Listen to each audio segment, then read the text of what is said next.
minsan nung December, diyan sa Cardinal, sinamahan ko siya.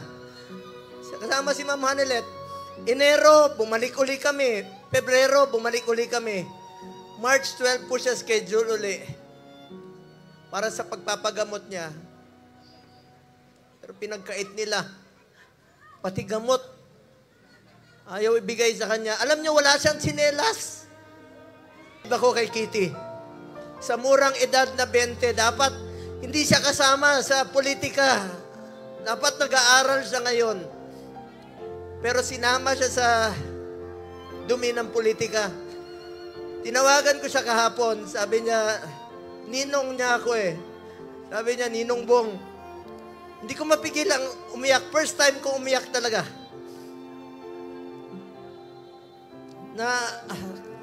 Kausap siya. Sabi niya sa akin, Ninong, ikaw na muna ang tatay ko.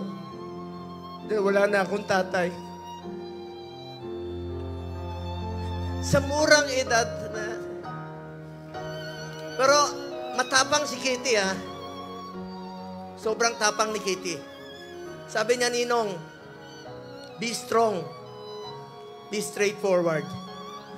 Ito yung panahon na magkaisa ang Pilipino. Magkaisa tayo para kay Tatay Digong. Nakikiusap po ako, manghinahon po tayo. Huwag po tayo gumawa ng bagay na ibabalik sa atin. Mga Pilipino, magkaisa po tayo para kay Tatay Digong. Importante muna ang kalusugan, kaligtasan, at kalayaan ni Tatay Digong. Alam ko mga politiko, nakikinig kayo. Konsensya naman kayo. 6 na taon kayong minahal ni Tatay Digong. Pinansin kayo, minahal kayo, pinaglingkuran kayo. Bakit sila pumayag na ang taong nagmahal sa atin, minahal tayo, pinaglingkuran tayo, sa totoo lang, ayaw naman niyang tumakbo eh. Dahil sa inyo, ginawa niya po yun. Ito bang kabayaran sa ginawa niyang pagsasakripisyo, pagmamahal at paglilingkod para sa bayan?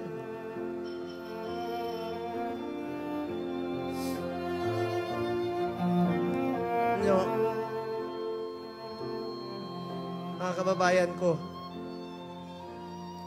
magtulungan tayo na maibalik si Tatay Digong dito.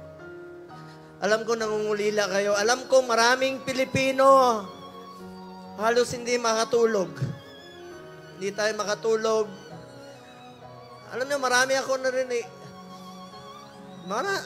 Yung iba, kahit hindi natin kasama sa politika, marami nagte-text sa akin, hindi nila matanggap na bakit hinayaan, payagan na magkaganon. Ikiusap po ko, alam ko nakikinig naman po kayo. Kung kaya niyong dalahin si Tatay Digong ng ganon kabilis, sana ibalik niyo po dito sa amin. Nangungulila po ang Pilipino.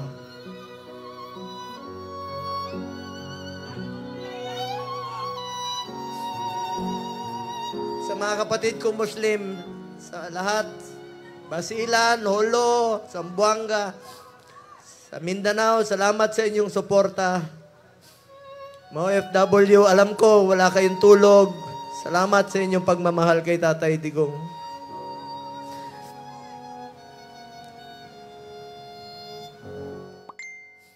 Mga taga-Bisayas, alam ko mahal na mahal niyo mga Bisaya. Sinong mag-aabot sa kanya? Meron siyang, totoo yung, meron siyang oxygen concentrator. Dahil dun sa Buerger's disease niya na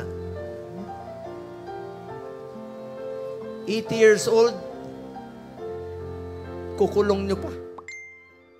Sa banyaga pa.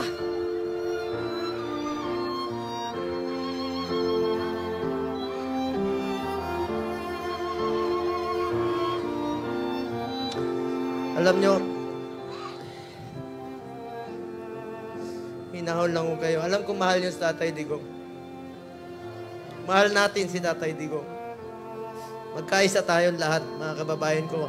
So ayun mga kababayan, tayo po ay magre-reaction ulit dito sa speech po ni Senator Bongo. Ito po ay patungkol sa pagkakaaresto po ni dating Pangulong Duterte. Ito po yung peace rally na ginawa po ng DDS supporter, o mga Duterte supporter sa Liwasang Bonifacio sa Maynila.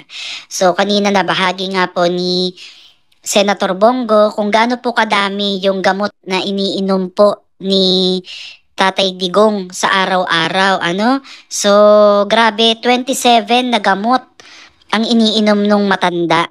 At sa mga oras na to, na siya po ay nasa loob ng ICC, dun sa Netherlands, na siya po ay nakadetain ngayon, siya lang mag-isa dun sa kanyang kwarto.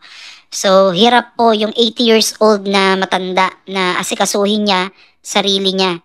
So, hindi naman din kasi natin masasabi yung tunay na kalagayan niya dahil wala naman talaga tayong access sa loob kung napapainom nga ba ng tamang oras o napapainom ba sa kanya lahat ng kanyang gamot at kung paano yung mga supplies niya. So, ayan na din yung maiisip kasi ng mga tao na paano, iba naman yung gamot doon, iba yung gamot dito. So, iba din, hindi din makakasunod yung mga doktor niya na tumitingin talaga sa kanya personally. So, hindi natin alam kung paano yung arrangement sa ngayon. Ito po ay naiisip lamang natin, no?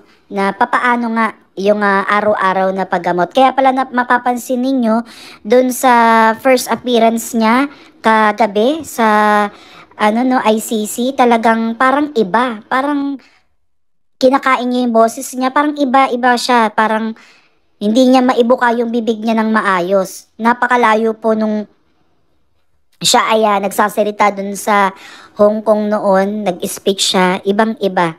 So, nakaka-alarma lang to mga kababayan kasi syempre matanda na yung tao at wala talaga siyang makakasama doon na alam yung bawat galaw, alam lahat kung ano yung gagawing remedyo sa kanya, no? Kasi hindi naman taliwa sa ating kaalaman na hindi naman talaga alam kung paano i-handle ng banyaga itong sakit ni Tatay Digong, no? Tanging ang kanyang personal na doktor, pamilya, ang nakakaalam nito. Kaya sana ipag-pray niyo po si Tatay Duterte na malampasan niya po yung challenge na to sa kanya. Kasi mantakin niyo September pa po, ilang buwan pa ang itatagal niya doon at napakalamig po doon. Sana kayanin po niya at magawan ng paraan na makauwi kagad dito si Pangulong Duterte, no? So, ayan lamang po, yan yung naging topic natin ngayon. Ngayong araw na to sa isinagawang rally po diyan po sa Liwasang Bonifacio, isang pagpapakita po ng suporta ng mga Duterte supporters, mga senatorial slate under po yan ni Pangulong Duterte. Sana suportahan niyo po silang lahat sa darating na Mayo. Lahat po sila iboto natin, no? So, hanggang dito na lang muna mga kababayan at itong video na ipinakita ko sa inyo na nasa huli, ito po yung kalye survey na ginawa namin sa Calao, Maynila. So, pinulsuan po natin yung taong bayan, no? At inalam natin kung sino ba yung napupusuan nilang mga magiging senador o iboboto nilang senador sa darating na election. So, ayan mga kababayan, hanggang dito na lang muna. Please comment down below kung ano yung opinion ninyo dito sa naging speech po ni Senator Bongo. Diba, isang mapagmahal na anak sa kanyang Tatay Duterte. Kahit hindi yan magkadugo, pero pinakita niya yung pagmamahal at pagmamalasakit niya. So, ganun din sa iba na nagpakita ng pagmamahal kaya dating Pangulong Duterte. Muli, maraming salamat at mag-ingat po kayo palagi. God bless po.